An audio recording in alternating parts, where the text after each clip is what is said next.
Okay, in this video we're going to talk about linking groups. So the way we link groups is it's similar or pretty close to how you would link a layer. So I have two groups here that I've created.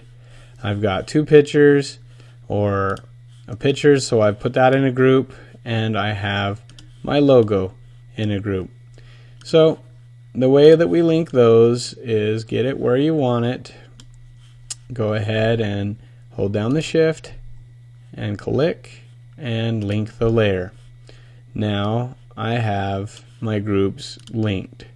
So I can now just highlight one of these and it will still move both of the links, and I accidentally locked the layers when I clicked on the lock button. So we'll go ahead and unlock it.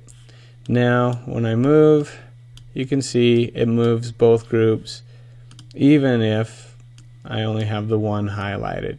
So once again, that's a really fancy way of moving multiple items if you've got them formatted and right how you want them without having to move them one at a time.